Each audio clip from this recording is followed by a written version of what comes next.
नमस्कार, मैं हूं संदीप चौधरी। आप देख रहे हैं सीधा सवाल संडे स्पेशल। एक हफ्ता और बीत गया है, नए हफ्ते की शुरुआत हो गई है। ये भी एक अजब सी परंपरा है कि हफ्ता नया शुरू होता है छुट्टी के साथ, पर नया हफ्ता शुरू हो गया है, यानी हम 2024 के लोकसभा चुनाव के और नजदीक आ गए हैं। राजनीति का ऊंट तेजी से करवट बदल रहा है। यह रफ्तार और गति पकड़ने वाली है आने वाले दिनों में। लेकिन जो बीता हफ्ता था वो बड़ा दिलचस्प था, और इसमें लड़ाई हुई विश्वास की, भरोसे की। दरअसल विश्वास और भरोसे के आधार पर ही सरकारें बनती हैं। जनता जनार्दन, एक दिन के लिए ही सही, जब आप भगवान होते हैं लोकतंत्र के, आप जिस पर एतबार करते हैं, जिस पर भरोसा करते हैं, उसे ही चुनते हैं। और राजनीतिक दल अलग अलग तरीकों से आपको समझाने, बुझाने, बरगलाने की कोशिश करते हैं कि हम ही हैं ना, मैं हूं ना, मुझ पर भरोसा कीजिए। 8, 9 और 10 अगस्त को अविश्वास प्रस्ताव भी आया सरकार के खिलाफ। विपक्ष की मंशा थी कि मणिपुर पर प्रधानमंत्री मोदी अपना मौन व्रत तोड़े। यह तो गिवन था कि सरकार अविश्वास प्रस्ताव वो जीत जाएगी। अविश्वास प्रस्ताव यानी कि गिरेगा। यह तो आंकड़ों की बात है, आंकड़े सबके सामने हैं। वो 2019 में तय हो गए थे। लेकिन 2024 के लिए भरोसा कौन जीत पाएगा, यह लड़ाई भी होती दिखनी थी, ऐसी उम्मीद की जा रही थी। लेकिन ऐसा होता दिखा नहीं। दरअसल संसद में आरोप प्रत्यारोप और संसद की सारी गरिमाएं और मर्यादा भी टूटती दिखी। जिस तरह की भाषा का इस्तेमाल हुआ, जिस तरह के आरोप प्रत्यारोप लगे, सदन की साख बढ़ी नहीं। आपकी मेरी जानकारी में कोई इजाफा नहीं हुआ। हमारे सवालों के जवाब नहीं मिले। बड़े बड़े विधेयक पेश हो गए, कुछ पास भी हो गए, उन पर चर्चा तक नहीं हुई। राहुल गांधी ने सरकार पर सीधे निशाना साधा। भारत माता की हत्या हो रही है, सरकार दबाव बना रही है, अपनी जिम्मेदारी से भाग रही है, जवाबदेही नहीं है, नफरत की दुकान खोल रखी है, लोगों को बांटा जा रहा है, उकसाया जा रहा है। मणिपुर ही नहीं जल रहा, नूह, हरियाणा के नूह का भी उन्होंने जिक्र किया। लेकिन जब मणिपुर पर चर्चा की बारी आई और प्रधानमंत्री जब जवाब देने वाले थे, 1.5 घंटा बोल चुके थे, यह बात अलग है, तब तक मणिपुर पर नहीं बोले, सदन से वॉकआउट कर दिया। तब प्रधानमंत्री मणिपुर पर भी बोले, शांति की अपील भी की, पर आरोपों की धार किस तरफ केंद्रित रही? प्रधानमंत्री ने कहा, मोहब्बत की दुकान का करते हैं प्रचार, जनता कहती है लूट की दुकान, झूठ का बाजार, नफरत है, घोटाले हैं, तुष्टीकरण है, मन काले हैं, भ्रष्टाचार के खिलाफ हमारी जीरो टॉलरेंस पॉलिसी है। अब भ्रष्टाचार की जब बात करते हैं तो भ्रष्टाचार को लेकर प्रधानमंत्री मोदी ने एनसीपी पर निशाना साधा था। यह आपको बता चुका हूं मैं पहले भी। नेचुरली करप्ट पार्टी बताया, 70,000 करोड़ का घोटाला कर दिया। जिस शख्स को देवेंद्र फडणवीस उप मुख्यमंत्री हैं महाराष्ट्र सरकार में, जब मुख्यमंत्री थे तब भी कहा करते थे कि चक्की पीसिंग पीसिंग पीसिंग। अजित पवार रेड कार्पेट बिछा दिया, उप मुख्यमंत्री अपने साथ उप मुख्यमंत्री भी बन गए, और सिर्फ उप मुख्यमंत्री नहीं बने बल्कि महाराष्ट्र जैसे राज्य के खजाने की चाबी उनके हाथ सौंप दी गई, जिस पर भ्रष्टाचार के आरोप थे, वित्त मंत्री बन गए। अब उसी में एक और अध्याय जुड़ गया है। और अध्याय कहां जुड़ा है? यह अध्याय जुड़ा है मध्य प्रदेश में, जहां पर आने वाले नवंबर दिसंबर में विधानसभा चुनाव होने हैं। और यह खबर, इसकी थोड़ी बारीकी समझिएगा, बड़ी दिलचस्प खबर है। खबर की शुरुआत कहां से हुई? एक चिट्ठी वायरल होने लगी। चिट्ठी भेजी गई मुख्य न्यायाधीश मध्य प्रदेश उच्च न्यायालय ग्वालियर खंडपीठ को। लिखने वाले का नाम ज्ञानेंद्र अवस्थी।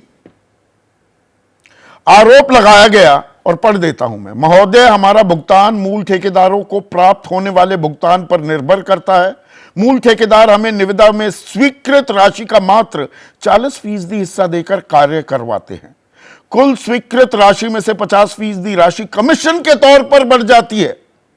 10% राशि मूल ठेकेदार रखते हैं और शेष 40% में ही हमें कार्य भी करना होता है और अपने परिवार को भी पालना होता है। अब कांग्रेस ने मुद्दा लपक लिया। प्रियंका गांधी वाड्रा ने ट्वीट भी कर दिया कि मध्य प्रदेश में ठेकेदारों के संघ ने हाई कोर्ट के मुख्य न्यायाधीश को पत्र लिखकर शिकायत की है कि प्रदेश में 50% कमीशन देने पर ही भुगतान मिलता है। और इसमें कमलनाथ, अरुण यादव, पूर्व अध्यक्ष रह चुके हैं मध्य प्रदेश कांग्रेस के, जयराम रमेश मीडिया हेड हैं, सब एक के बाद एक आरोप लगाते दिखे। अब बीजेपी तिलमिलाई, और यहां पर तिलमिलाहट की एक वजह भी थी। वो कहते हैं ना कि दूध का जला छाछ भी फूक फूक कर पीता है। अभी जो कर्नाटक में चुनाव हुए थे 13 मई को, जिसके नतीजे आए, और जहां बीजेपी से दोगुनी से ज्यादा सीटें जीतने में कांग्रेस कामयाब रही, उसमें एक बड़ी वजह थी वो नारा 40% सरकारा, 40% सरकारा, कि 40% घूस ली जाती है, कमीशन ली जाती है किसी भी काम को करवाने के लिए। वो चस्पा हो गया। तो मध्य प्रदेश सरकार ने क्या किया? मध्य प्रदेश सरकार ने 41, एक दो नहीं, आधा एक दर्जन नहीं, 1.5-2 दर्जन भी नहीं, 41 जिलों में एफआईआर दर्ज करा दी। और एफआईआर प्रियंका गांधी वाड्रा, कमलनाथ, अरुण यादव, जयराम रमेश और शोभा ओझा पर करवाई गई। और इसमें आरोप क्या लगाए गए, यानी कि पलटवार क्या किया गया? आदमी है नहीं, संस्था फर्जी, और यह चिट्ठी भी फर्जी है, ये कह रहे हैं शिवराज सिंह चौहान। आरोपों का सबूत दो, नहीं तो कार्रवाई के विकल्प खुले हैं। ये प्रदेश के गृह मंत्री हैं कि सबूत आप दो। अरे भाई, आरोप आप पर लगे हैं, तहकीकात कीजिए। पर यह भ्रष्टाचार की लड़ाई को लेकर, और प्रधानमंत्री मोदी कहते हैं कि विपक्ष वो तो भ्रष्टाचारियों का गठबंधन है, सब चोर चोर मुसेरे भाई बन गए हैं। मोदी की गारंटी है भ्रष्टाचार के खिलाफ कोई कोताही नहीं होगी, कोई ढील नहीं दी जाएगी। तो इस अध्याय में एक और चैप्टर जुड़ गया है क्या? और इसकी गूंज अब सिर्फ मध्य प्रदेश ही नहीं, अब राष्ट्रीय फलक पर भी सुनाई देने वाली है क्या? इसके अलावा एक और अहम बात हुई। 2 मार्च को सुप्रीम कोर्ट की 5 जजों की एक खंडपीठ ने फैसला सुनाया था कि चुनाव आयुक्त और मुख्य चुनाव आयुक्त की नियुक्ति में प्रधानमंत्री, नेता प्रतिपक्ष और सुप्रीम कोर्ट के मुख्य न्यायाधीश, ये 3 सदस्यों की समिति उनकी नियुक्ति करे। सुप्रीम कोर्ट ने यह भी कहा कि यह फैसला तब तक लागू होगा जब तक कि सरकार कोई और कानून नहीं लेकर आती। अब सरकार एक बिल लेकर आ गई है जिसमें मुख्य न्यायाधीश को हटा दिया गया है और प्रधानमंत्री, नेता प्रतिपक्ष और सरकार की ही कैबिनेट का एक और मंत्री, यानी कि हमेशा 2 एक होगा, यानी कि सरकार तय करेगी चुनाव आयुक्त और मुख्य चुनाव आयुक्त। अब चुनाव आयुक्त की जिम्मेदारी है चुनाव करवाना। 17 लोकसभा चुनाव करवा चुके हैं, 18वां करवाना है। वो भी अब सवालों के घेरे में आ गया है। तो इसी पर चर्चा करेंगे। ऐसे में आज का सीधा सवाल, एनडीए पर विश्वास या इंडिया पर भरोसा?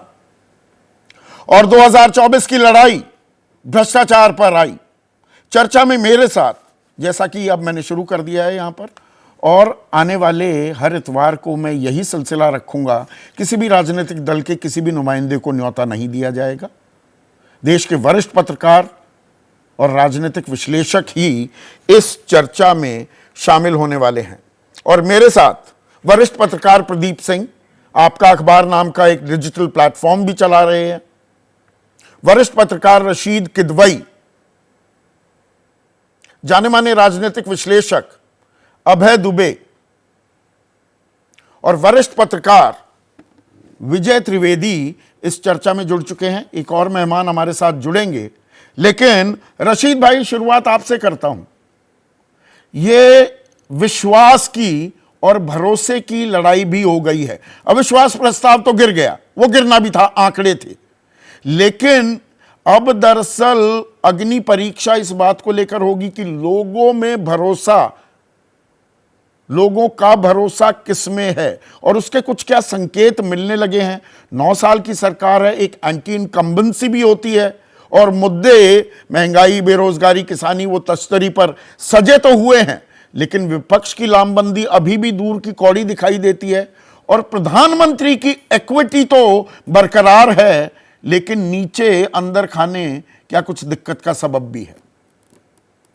जी संदीप जी, धन्यवाद। आपने एक बड़ी बात, तो मैं आपको धन्यवाद देना चाहूंगा कि आपने राजनीतिक स्थिति का पूरा एक सटीक एक आपने विश्लेषण किया। दरअसल देखिए, समस्या ये है कि लोग जो 2019 का जो स्थिति है राजनीतिक, जो चुनाव के बाद उभरी, उसी को आज की डेट से देखते हैं, जबकि पिछले 4 साल से ज्यादा समय गुजर चुका है। हालात तेजी से बदलते और हर चुनाव में हालात बदलते हैं। जीतेगा कौन, ये तो हमें 2024 में मई में पता चलेगा, लेकिन कुछ ऐसे इंडिकेशन होते हैं। इंडिकेशन आया कि 18 जुलाई को जो पक्ष की जो इंडिया नाम का गठबंधन बना, उसी दिन प्रधानमंत्री और उनके साथियों ने एक 38 राजनीतिक दलों को इकट्ठा करके एक अपने आप को मजबूत करने की कोशिश की। प्रश्न मन में जरूर ये उठा कि भाई, अगर जो नरेंद्र मोदी जी ने खुद पिछली बार संसद में कहा था कि एक मोदी सब पे भारी है, अगर वो सब पे भारी है तो ये 38 की जरूरत क्या है, क्यों है। तो उसके बाद में जिस तरीके से विपक्ष और कांग्रेस के ऊपर तीखे हमले हमने अविश्वास प्रस्ताव में देखे, उससे भी लगा कि कहीं ना कहीं जो बार बार उन्होंने जो इंडिया अलायंस के ऊपर कटाक्ष किए और कांग्रेस की और उसकी पुरानी 1966 से लेके 1962 की चीजों का जिक्र किया, तो कहीं ना कहीं लगता है कि मोदी जी जीत को लेके पूरी तरीके से आश्वस्त नहीं है। वो एक ऐसी दिखा जरूर रहे हैं कि वो बिल्कुल कमांड में, सब चीजें ठीक है। अभी आने वाले चुनाव जो मध्य प्रदेश, राजस्थान, छत्तीसगढ़ में होंगे, उसमें थोड़ा सा पता चलेगा कि किस करवट बैठता है। और उससे ज्यादा संदीप जी, हमने 2019 का चुनाव देखा, 19 से पहले 18 के असेंबली के चुनाव हुए थे और वहां के ऊपर राजनीतिक दलों ने, जो विपक्षी राजनीतिक दल थे, मतलब कांग्रेस ने मध्य प्रदेश, राजस्थान, छत्तीसगढ़ तीनों राज्य जीते थे। लेकिन लोकसभा के चुनाव हुए तो वहां कांग्रेस का बिल्कुल सूखा साफ हो गया, क्योंकि पुलवामा की घटना हुई और बालाकोट, और उससे नरेंद्र मोदी जी को बहुत ज्यादा एक तरीके का जन समर्थन मिला और बिल्कुल कांग्रेस बिल्कुल राज्यों में साफ हो गई। क्या आपकी भी बिल्कुल सामान्य चुनाव होंगे? क्या कुछ और ऐसी घटनाक्रम होगी जिसको लेकर के देश में भावनात्मक मुद्दों की वजह से लोग एक पक्ष में वोट देंगे? तमाम ऐसे प्रश्न हैं जिसका जवाब हमारे पास नहीं है। एक अंतिम बात जो आपने बोला, देखिए आज क्या है कि जो सत्ता पक्ष है उसमें जरूर कानून में हम बदलाव ला रहे हैं, वो कहने के राजद्रोह का अब ऐसी चीजें नहीं होनी चाहिए और सरल करने की बात हो रही है, लेकिन मंशा वही है। देखिए, हम सब यहाँ पे जितने मेरे मित्र बैठे हुए हैं, सब राजनीति को बहुत ज्यादा कवर कर चुके हैं। ये 41-44 जिलों में एफआईआर दर्ज होना, ये असामान्य बात है। ये ऐसी, ये राजनीति से प्रेरित है। और अगर सिर्फ इल्जाम लगाने पर जो अगर एफआईआर होने लगे तो उसमें दो तरफा कार्रवाई होनी चाहिए। मैं उसका पक्षधर नहीं हूँ, मैं बिल्कुल नहीं चाहता हूँ कि अदालतों का या पुलिस का जो है समय व्यर्थ किया जाए फजूल की बातों में। लेकिन अगर इस बात के ऊपर है कि कोई भी आदमी किसी के ऊपर अगर आरोप लगाता है और उसमें पूरे तथ्य नहीं है, तो अभी कोई चीज तो उसको वो हर तरफ होना चाहिए। वो सत्ता पक्ष और विपक्ष में भेद नहीं करना चाहिए, और यहाँ भेद होता है और साफ नजर आता है। नहीं, बीजेपी रशीद भाई भुक्तभोगी भी तो है। यही आरोप कर्नाटक में कांग्रेस ने लगाए, वो चस्पा हो गए थे और उसको, उस दाग को हटा नहीं पाई बीजेपी। तो इसका मतलब ये कि भाजपा को जनता के, कर्नाटक के जनता के जनादेश की, उनके विवेक के ऊपर उनको वो नहीं मान रहे हैं। उनका कहना ये है कि उनको जनता को जैसे भ्रमित कर दिया गया और जनता ने मतलब एक तरीके से उससे होकर के 40% कमीशन की बात में वोट दे दिया। देखिए, तो राजनीतिक रोज कहते हैं कि कमलनाथ भ्रष्ट है, कमलनाथ भ्रष्ट है। अरे उसका कोई प्रमाण है? मैं कमलनाथ का समर्थन नहीं कर रहा हूँ, मैं आपको बात बता रहा हूँ। तो जब ये तो एक राजनीतिक पॉलिटिकल रिटोरिक होता है। मोदी जी कहते हैं कि corruption free, quit India, corruption free. अरे जो 23 लोग जो इकोनॉमिक भगोड़े भगे हुए हैं, वो वापस आए पिछले 9 साल में? तो ये तमाम बातें हैं। ये मैं कह रहा हूँ कि मैं मोदी जी की आलोचना नहीं कर रहा हूँ, मैं कह रहा हूँ ये राजनीतिक नहीं, बातें होती इसी से तो हैं। रशीद भाई, एक सेकंड, इसी से तो आने वाले 2024 के चुनाव का नैरेटिव बन रहा है और इसी में बात आती है भरोसे और विश्वास की भी। प्रदीप सिंह, इस वक्त हम एनडीए और I.N.D.I.A ये दो गठबंधन की बात करें, असहज कौन सा गठबंधन दिख रहा है? छटपटाहट किसमें ज्यादा दिख रही है और भरोसे से लबालब कौन दिख रहा है? नहीं, देखिए, अगर हम किसी भी सरकार के 9.5 साल के कार्यकाल के बाद अगर ये चर्चा कर रहे हैं और भ्रष्टाचार के मुद्दे की चर्चा करते हैं, तो हमारे सामने उदाहरण जो है अजीत पवार का गठबंधन में शामिल हो। हम मुख्य रूप से जो चर्चा कर रहे हैं वो लोकसभा चुनाव की दृष्टि से। ऐसे में केंद्र सरकार के खिलाफ भ्रष्टाचार का कोई आरोप तो कांग्रेस पार्टी और उसके बाकी साथी भी नहीं लगा। तो इससे अंदाजा लगाइए कि ये भ्रष्टाचार का आरोप या ये नैरेटिव राज्य में तो बन सकता है। वो अलग अलग राज्य में अलग अलग पार्टी की सरकार है। अभी कर्नाटक में सरकार बनी है तो कांग्रेस पार्टी के, और अभी से जो है वहां बेंगलुरु में शुरू हो गया है कि 40%, 50% कमीशन मांगा जा रहा है। तो वो सही है गलत है, वो उस विवाद में नहीं जाना चाहता। लेकिन केंद्र सरकार के खिलाफ 9.5 साल में भ्रष्टाचार का कोई मुद्दा नहीं होता, ये अपने आप में साबित करता है कि नहीं, भ्रष्टाचार एक मिनट प्रदीप सिंह, भ्रष्टाचार का एक बड़ा मुद्दा उठा इसी साल 24 जनवरी को। हिंडनबर्ग जो रिपोर्ट आई थी उसके बाद जो सवाल अडानी समूह और क्रोनी कैपिटलिज्म के उठे, अभी उनके पूरे जवाब क्या मिल पाए हैं? ज्यादातर तो मिल गए। सुप्रीम कोर्ट ने जो कमेटी बनाई थी उसका जवाब आ गया। नहीं, वो कमेटी की प्रदीप सिंह, आप मुझसे ज्यादा तजुर्बेकार हैं। वो टर्म्स ऑफ रेफरेंसेस क्या थे? वो रेफरेंसेस किसी और चीज को लेकर थे। 20,000 करोड़ का जो रीरूटिंग हुई है मॉरिशस में, वो कौन सा रूट? उसमें विनोद अडानी और जो चीनी कारोबारियों के रिश्ते, वो पैसा कहां से आया, कैसे आया? और रक्षा क्षेत्र में जो दखल है अब अडानी समूह का, उसमें वो निवेश किया गया, उनके जवाब तो नहीं आए। संदीप जी, आपकी ये सब बातें सही हो सकती, मैं सिर्फ इतना कह रहा हूं कि इस मुद्दे को खुद कांग्रेस पार्टी ने छोड़ दिया। तो इस मुद्दे में कितना दम है इसका अंदाजा पॉलिटिकल बात कर रहा हूं। इसमें टेक्निकल क्या है और कानूनी रूप से क्या है उसकी बात नहीं कर रहा। राजनीतिक रूप से इस मुद्दे को कांग्रेस पार्टी और उसके साथियों ने छोड़ दिया। सिर्फ एक सेशन का ये मुद्दा था। उसके बाद आज पूरा सेशन हो गया, मॉनसून सेशन। आपने कहीं भी हिंडनबर्ग या अडानी का नाम सुना? तो उस जो कथित घोटाले की बात हो रही है, उसकी बात तो खुद कांग्रेस पार्टी नहीं कर रही। तो जो मेरा जो मूल सवाल था, असहजता या थोड़ी झिझक, छटपटाहट किस खेमे में ज्यादा दिख रही है प्रदीप, आपके विचार से? अभी बड़ी स्वाभाविक बात है कि जो विपक्ष का गठबंधन है इंडिया, उसमें दिखाई वो अभी तक पूरी तरह से नहीं हो पाया। वहां सबसे बड़ी समस्या जो आएगी, जो आने वाली है, वो बंटवारे को लेकर। सीटों का बंटवारा किस तरह से, और सीटों के बंटवारे पे जो दिखाई दे रहा है कांग्रेस का ज्यादा नुकसान होता हुआ, जैसे पंजाब और दिल्ली में आम आदमी पार्टी से गठबंधन की बात, अब पंजाब में कांग्रेस की 8 सीटें, तो गठबंधन में जो बात अभी हो रही है शुरुआती, उसमें लग रहा है कि 8 से कम तक करना पड़ेगा कांग्रेस पार्टी। और कांग्रेस पार्टी गुजरात, हरियाणा और राजस्थान की आम आदमी पार्टी के लिए पड़ेगी। तो जहां जहां कांग्रेस की मजबूत है या उसका जनाधार है, वहां उसको समायोजित करना पड़ेगा साथी दलों।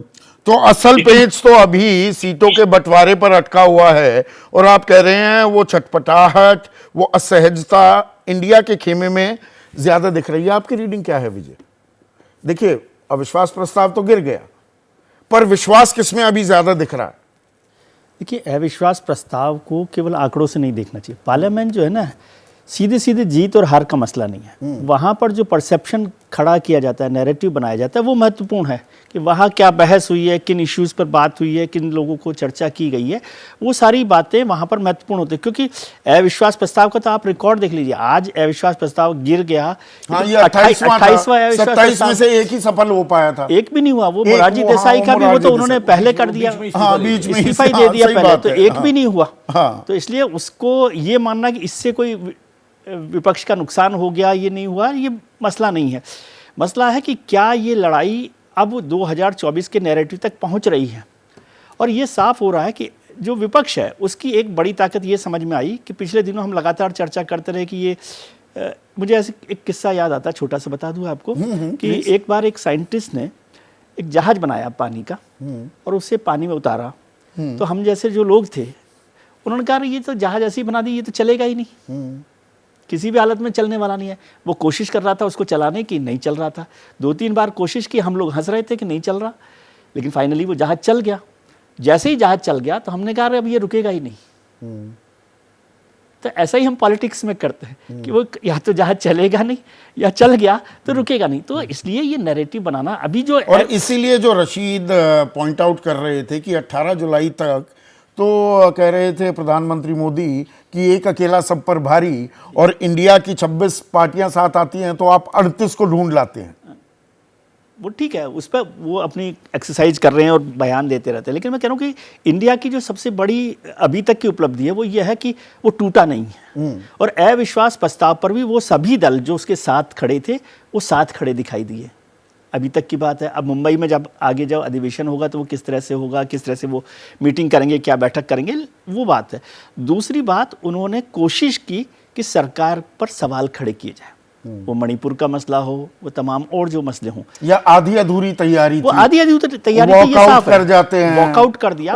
हिस्ट्रॉनिक्स और थिएट्रिक्स, नौटंकी ज्यादा थी, फैक्ट बेस्ड सरकार को पकड़ना। मुझे लगता है कि जो बड़ा मौका था, एक तो वैसे तो सब राजनीतिक दल ज़्यादा समझदार है, मैं समझता हूं कि अविश्वास प्रस्ताव लाने की बजाय एक कॉलिंग अटेंशन मोशन पर या किसी भी मोशन पर वो सीधे बात करते तो मणिपुर पर सीधे सरकार को कटघरे में लाया जा सकता था। अविश्वास प्रस्ताव लाने का नुकसान क्या हुआ विपक्ष को कि वो डिफ्यूज हो गया इशू, है ना, पहली बात। अब अविश्वास प्रस्ताव पर अगर हम ये सवाल करेंगे नहीं सरकार ने इस पर जवाब दिया, अविश्वास प्रस्ताव का मतलब ये है कि सरकार अपने सारे कामकाज को सामने रखे और बताए कि देखिए इन सब चीजों की बात है, इस पर आप विश्वास कीजिए, ठीक है। और फिर आप जो करना चाहिए था, दूसरी बड़ी गलती हुई कि आपने वोटिंग के समय आप रहे नहीं, आप वॉकआउट कर गए। वोटिंग के समय यदि आप रहते प्रधानमंत्री के जवाब के बाद, तो जो मूवर है, मोशन के मूवर होते हैं गौरव गोगोई साहब, उनके पास मौका था कि वो प्रधानमंत्री के सारे सवालों को फिर से खड़ा कर सकते थे। उससे पहले मैं समझता हूँ एक दिन पहले जब अमित शाह साहब ने जवाब दिया था मणिपुर पर, तो उसके हिसाब से अगले दिन की पूरी प्लानिंग अपोजिशन को करनी चाहिए थी कि अमित शाह के किन किन जवाब से आप संतुष्ट नहीं हैं। नहीं, उसमें कंफ्यूजन दिखी ना। 8 तारीख को 11:55 पर पता लगता है राहुल गांधी नहीं बोलेंगे, गौरव गोगोई बोले, कोई बोले, फिर की जी तीसरे दिन बोलेंगे, वो फिर वो दूसरे दिन प्रधानमंत्री जी की जिम्मेदारी थोड़ी है। ये विपक्ष के खेमे में कंफ्यूजन है, मैं ये बात कह रहा हूं जी। तो उसी के लिए मैं कह रहा हूं कि उसको तैयारी को ठीक से किया जाता कि किन किन बातों पर चर्चा की जाए। मैं कह रहा हूं इस पर बात ही नहीं हुई कि भाई मणिपुर के बारे में यदि अमित शाह साहब ने कहा कि उनकी सरकार के साथ जो मुख्यमंत्री थे वो कॉपरेट कर रहे थे, इसलिए हमने 356 का यूज नहीं किया। 356 का यूज कॉपरेट करने के लिए नहीं होता। क्या लॉ एंड ऑर्डर की सिचुएशन वहां पर खराब है कि ठीक है, इस पर और 356 में कहीं लिखा भी नहीं हुआ कि कोऑपरेट नहीं करेगा तो लगेगा। तो breakdown of law and order, breakdown of state machinery, सीधा सा तो वो स्थिति और वो वहां पर दिखाई दे रही है। तो उस सब पर चर्चा उस तरह से नहीं की गई, ये विपक्ष की कमजोरी है उसमें, और सरकार को उस तरह से कटघरे में नहीं खड़ा किया गया। मुझे लगता है कि तीसरे दिन की जो पूरी की पूरी स्ट्रेटेजी है वो रीवर्क करनी चाहिए थी विपक्ष को, ताकि सरकार को कटघरे में खड़ा किया। मौका विपक्ष के लिए था, पिच विपक्ष तैयार कर रही थी, छक्का मारकर क्या प्रधानमंत्री मोदी निकल गए? अब है नहीं, देखिए, लोग जो अविश्वास मत पे जो बहस हुई है उसका तो जो अभी विजय भाई ने विश्लेषण किया है, मैं उससे पूरी तरीके से सहमत हूँ और उसको दोहराने की कोई आवश्यकता नहीं है। लेकिन आपने जो पहले सवाल पूछा था, इसका प्रदीप जी ने जवाब दिया, उस पर मेरी एक राय है, वो मैं आपके साथ साझा करना चाहूँगा। मेरा मानना है कि इस 2014 और 2019 के बाद में 2024 में परिस्थिति बिल्कुल बदली हुई होगी, और उसका एक ही कारण होगा कि बीजेपी की सरकार के खिलाफ या एनडीए की सरकार के खिलाफ एक प्री पोल अलायंस है। ये 2014 में था ना 2019 में था। ये एक महत्वपूर्ण बात है, बहुत महत्वपूर्ण बात है, और भाजपा इसके महत्व को हमसे ज्यादा अच्छी तरह समझती है। भाजपा ने एनडीए एक प्री पोल अलायंस के रूप में बनाया था, उसका फायदा भाजपा को लगातार हुआ है। भाजपा के खिलाफ जब उत्तर प्रदेश में पहला प्री पोल अलायंस बना, जब वो राम जन्मभूमि आंदोलन की लहरों पर सवार थे और कह रहे थे हमने हिंदू विजय दिवस बनाया था, उस प्री पोल अलायंस ने भाजपा को बहुमत में आने से रोक दिया था। तो प्री पोल अलायंस जो चुनाव से काफी पहले बनता है, वो नुकसान पहुंचा सकता है सत्तारूढ़ पार्टी को। ये एक स्थापित तथ्य है, भाजपा को अपने तजुर्बे से भी इस बात को पता है। तो भाजपा में जो भी बेचैनियां दिख रही हैं, जो भी थोड़ा विचलित वो लोग लग रहे हैं, या जो अतिरिक्त आक्रामकता दिखाई पड़ रही है, उसके पीछे ये एक बहुत महत्वपूर्ण कारण है। उसमें भ्रष्टाचार, एक मिनट, अब जो ये आक्रामकता दिख रही है, ये मध्य प्रदेश में आरोप लगते हैं कि जी ये चिट्ठी फर्जी, वो आदमी नहीं मिल रहा है, कौन है क्या है, पर 41 जिलों में एफआईआर कर देना या करवा दी जाना, इसको आप कैसे देखते हैं? और इसमें देखिए, मैंने कर्नाटक का तो जिक्र किया, कर्नाटक के नतीजे 13 मई को आ गए थे। 23 मई को ऑर्गेनाइजर जो मुखपत्र है आरएसएस का, उसमें बाकायदा एक संपादकीय छपा, जिसमें यह तो कहा ही गया कि प्रधानमंत्री नरेंद्र मोदी का जादू और हिंदुत्व के सहारे ही आप चुनाव जीत जाएंगे, इस मुगालते को ना पालिए। और साथ ही साथ कि भ्रष्टाचार भी के आरोप भी पहली बार चस्पा होते दिख रहे हैं बीजेपी पर। ये प्रदीप जी ने बिल्कुल सही कहा कि अडानी का मुद्दा लगता है कांग्रेस ही भूल गई, पर भ्रष्टाचार का मुद्दा क्या पहली बार ऐसा हो रहा है कि चस्पा भी होता दिख रहा है बीजेपी पर? देखिए, राज्यों के स्तर पे तो साफ तौर पर चस्पा दिख रहा है। हिमाचल प्रदेश में भी ये मुद्दा था, दिल्ली महानगर पालिका के चुनाव में भी ये मुद्दा था साफ तौर, और कर्नाटक में तो बहुत जोरदारी, बहुत मुखर था मुद्दा ये। और ये जो 41 जिलों में एफआईआर दर्ज की गई, ये कर्नाटक इफेक्ट का ही नतीजा है। और ये बैकफायर भी कर सकता है, सरकार की आक्रामकता, चोर की दाढ़ी में तिनका वाला काम हो जाएगा। आप खुद कबूल रहे हैं क्या? चुनाव के वक्त में जनता जो है और वोटर है बिल्कुल अलग तरीके से सोचते हैं। वो बिल्कुल सरकार के हाथ से या प्रचार करने वाले लोग जो होते हैं, प्रचार करने वाली एजेंसियों के हाथ से नहीं खाते। वो अलग तरीके से सोचते हैं, बिटवीन दी लाइंस थिंकिंग करते हैं। तो वो एक बहुत महत्वपूर्ण एक ऐसा समय होता है जब लोगों का राजनीतिक दिमाग बहुत सक्रिय होता है। तो ये बात सही है प्रदीप जी की कि केंद्र सरकार के खिलाफ स्पष्ट रूप से कोई भ्रष्टाचार का मुद्दा नहीं, भ्रष्टाचार आरोप नहीं चिपका है, लेकिन मुद्दे हवा में हैं। अभी समय है लोकसभा का चुनाव होने में काफी, कहीं नहीं, से यहाँ पर एक चीज में सुगबुगाहट हो एक सकती इंटरवेंशन और कर दूं, 2G 3G 4G 5G जीजाजी वगैरह वगैरह जितने घोटाले हुए, उसमें उसका बड़ा फायदा हुआ बीजेपी को।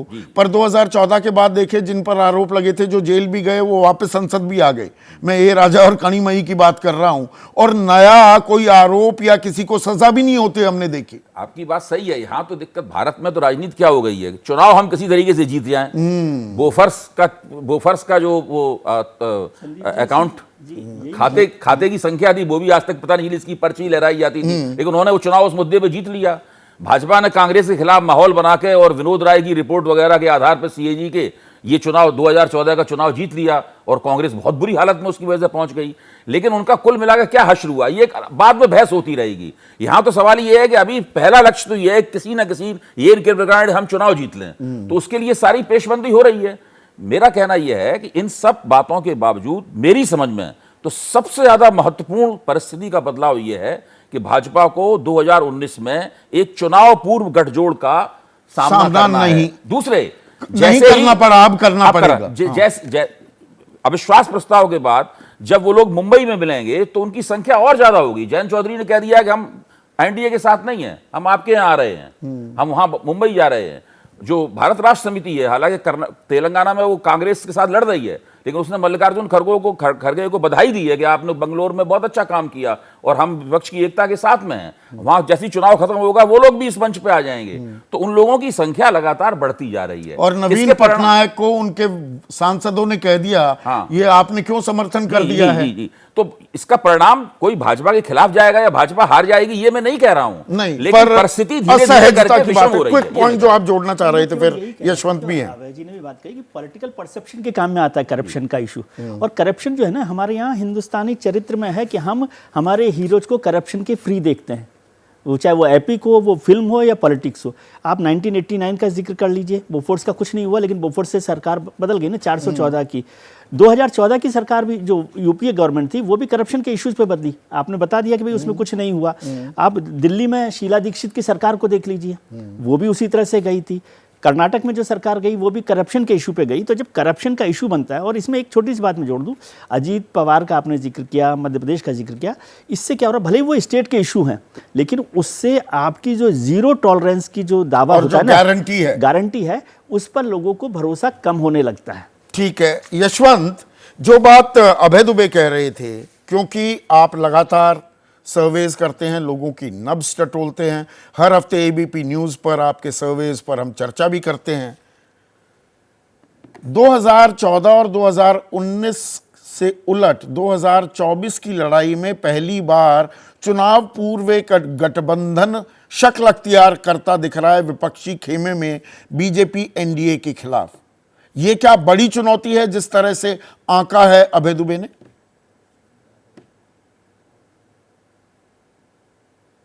नैरेटिव में चुनौती हो सकता है बड़ी है, अंक गणित में चुनौती बहुत ज्यादा बड़ी नहीं होने की संभावना है। कारण उसका बहुत साफ है। मैं दोनों बातों से सहमत हूँ। दरअसल जो प्रदीप जी ने बोला, मैं वहां पर भी सहमत हूँ। जब अभय जी ने कहा, मुझे उसमें भी बात में दम दिखता है कि नैरेटिव कम से कम आएगा कि हाँ, लड़ाई चुनौती एक साथ आ रहे हैं, वो चीज है। लेकिन अंक गणित में इसका कोई बहुत ज्यादा अंतर इसलिए नहीं पड़ेगा क्योंकि जैसा कि पहले भी मैंने एक बार जिक्र किया था कि जो कांग्रेस के इतर जितनी भी इंडिया अलायंस की पार्टियां हैं, वो ऑलरेडी संदीप 2014 और 2019 में उन्होंने अच्छा प्रदर्शन किया है, वो खराब प्रदर्शन नहीं किया है। ये वही पार्टियां हैं जिन्होंने पिछले 9 सालों में बीजेपी को राज्य के चुनाव में भी हराया है और केंद्र में भी जम के टक्कर दी है। राज्यों के तो आधे चुनाव बीजेपी हारी है, उनकी कोई कमी नहीं रही है, उन्होंने कुछ गलत नहीं किया है। राज्य के आधे चुनाव बीजेपी हारी। लोकसभा में भी आप देखें ना, स्टालिन ने क्या लोकसभा डिलीवर नहीं किया, या ममता बनर्जी ने लोकसभा डिलीवर नहीं किया, या किसने डिलीवर नहीं किया? अगर आप वैसे देखें तो दरअसल 2014 और 2019 की कहानी गैर कांग्रेसी विपक्षी दलों के फेलियर की कहानी नहीं है। 2014 और 2019 की कहानी कांग्रेस के फेलियर की कहानी है एज एन इंडिविजुअल पार्टी। मुझे अलायंस फॉर्मेशन में कोई भी कहीं दिक्कत इसलिए नहीं लगती है क्योंकि एक आम आदमी पार्टी के दिल्ली और पंजाब के इक्वेशन को आप छोड़ दें, उसके इतर बाकी सभी राज्यों में या तो कांग्रेस बिल्कुल डेसिमेट हो गई है। उत्तर प्रदेश में कांग्रेस क्या 5 सीट से ज्यादा मांगने की स्थिति में है समाजवादी पार्टी से?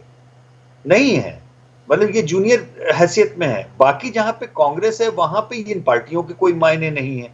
इसलिए मुझे लगता ही नहीं कि सीट सिलेक्शन या सीट कोऑर्डिनेशन में कोई बहुत बड़ा मसला आएगा। 2 या 4 राज्य अगर आप बोलें, 4 राज्यों में से 2 राज्य पश्चिम बंगाल और केरल जो है वो उलट बांसिए की तरह से है। लेफ्ट को केरल से में कांग्रेस से लड़ाई करनी है, पश्चिम बंगाल में उनके अलायंस में लड़ना है, ये पहले से चला आ रहा है। मुझे उसमें भी कोई समस्या बहुत बड़ी दिखती नहीं। शायद एक इसमें ये हो जाए कि ममता बनर्जी बोले उनको कि लेफ्ट फ्रंट को छोड़ करके आप हमारे साथ आ जाइए। मुझे लगता है कांग्रेस को उसमें भी कोई दिक्कत नहीं होगी। मुख्य जो एक कह सकते हैं प्रॉब्लमेटिक अलायंस की होगी वो शायद दिल्ली और कुछ हद तक शायद पंजाब और कुछ हद तक दिल्ली भी मैं इसलिए नहीं मानता हूं क्योंकि दिल्ली में कांग्रेस अच्छे से जानती है लोकसभा चुनाव में वो नंबर 2 की पार्टी होती है। आपको याद होगा 2019 में शीला दीक्षित जी को दोबारा चार्ज दिया गया था और 6 महीने के अंदर उन्होंने दिल्ली लोकसभा में कांग्रेस को नंबर 2 की पार्टी खड़ा कर दिया था। तो सीटों के इक्वेशन में वो कुछ भी किस तरीके से अलायंस करें, पंजाब एक इश्यू होगा क्योंकि पंजाब आम आदमी पार्टी का जीता हुआ राज्य है। वो कांग्रेस को कितनी सीटें छोड़ना चाहेगा नहीं चाहेगी, एक ये छोटा सा एक वो हो सकता है। लेकिन जिस कॉम्बिनेशन में केरल और पश्चिम बंगाल जैसे विरोधाभास भी हो, वहां पे पंजाब और दिल्ली के कुछ विरोधाभास हो जाना कोई बहुत बड़ी बात नहीं है। तो मतलब सीट शेयरिंग में दिक्कत नहीं आएगी, पर कागज में जो अरिथमेटिक दिख रहा है वो जमीन पर भी उतरता दिखे, वो दिक्कत की बात है। दिक्कत वहां होगी। कागज पर गणित जो अच्छा लग रहा है जरूरी नहीं कि वो जमीन, उसमें समस्या आएगी। राजनीति का ऊंट करवट बदल रहा है, लेकिन जनता किस पर भरोसा कर रही है? लाख टके का सवाल तो ये है। यशवंत, भरोसे की जब बात आती है, 2019 का भी यहां जिक्र कर लेते हैं। 2019 में किसान सम्मान निधि लेकर आती है बीजेपी, 6,000 रुपए साल में, हर 4 महीने में 2,000 रुपए दिए जाना, 500 रुपए महीना। उधर कांग्रेस ने भरोसा दिलाया न्याय का, 72,000 रुपए सालाना, यानी कि 6,000 रुपए महीना, साल नहीं। पर लोगों ने किसान सम्मान निधि पर ज्यादा भरोसा किया। तो भरोसे को लेकर, जिस भरोसे पर सवार है मोदी, वो भरोसा बरकरार है या अब भरोसे का विश्लेषण करने का वक्त भी आ गया है?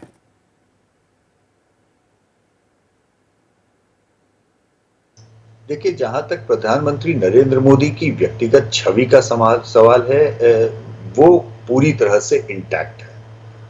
उनके ऊपर या उनकी लोकप्रियता में कोई कमी नहीं आई है। और ये जो भी एनडीए या बीजेपी का जो भी आप 10 साल का सफर देख रहे हैं, वो दरअसल सिंगल इंजन का ही सफर है।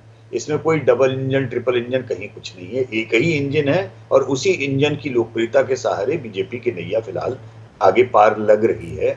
उसमें कहीं से भी किसी भी आंकड़ों में, न केवल हमारे ट्रैकर में, जितने भी बाकी सर्वे हुए हैं, आप किसी से, चाहे संजय भाई से बात कीजिए या बाकी अंतर्राष्ट्रीय भी जो आंकड़े आते हैं कुछ जगहों से, कहीं पर भी हमारे ट्रैकर में प्रधानमंत्री की लोकप्रियता के ऊपर केवल एक बार डिप आया था, जब दूसरा वेव कोविड का आया था। उसके बाद में 2-3 महीने के लिए एक डिप आया था।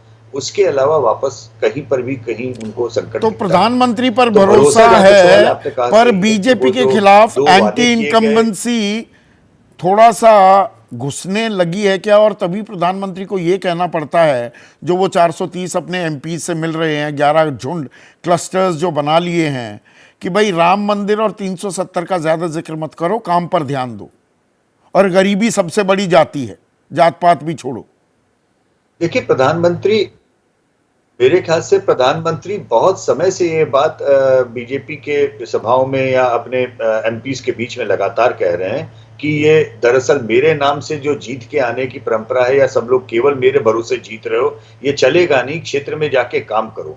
और ये बात संकट बीजेपी, और मुझे लगता है कि जिस समय आपने ऑर्गेनाइजर के संपादकीय का उल्लेख किया, बीजेपी से ज्यादा संघ को ये बात सताएगी या परेशान करती है कि उनके सिटिंग एमएलएज और एमपीज जो जीत के आ रहे हैं, उनके काम के ऑडिट का क्या है। क्योंकि संघ अलग तरीके से चलने वाली संस्था है, उनको इस बात की दिक्कत है, उनको इस बात का एहसास है। तो काम का ऑडिट, केवल एक व्यक्ति काम का ऑडिट एक चिंता का सबब है। एक मिनट, अब थोड़ा प्रिसाइज कमेंट चाहूंगा रशीद भाई।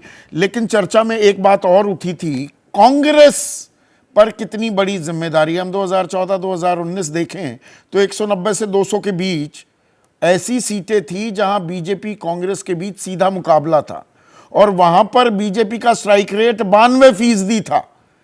मतलब हर 10 सीट जहां बीजेपी कांग्रेस की लड़ाई थी, 9 बीजेपी जीत गई। तो 2024 में कांग्रेस की यह बड़ी जिम्मेदारी होगी, या कांग्रेस का परफॉर्मेंस कितना बढ़ पाता है वो तय करेगा क्या आने वाले नतीजे? जी संदीप जी, आपने बिल्कुल सही फरमाया। देखिए, कांग्रेस जो है कमजोर कड़ी साबित हुई है 2014 और 19 में।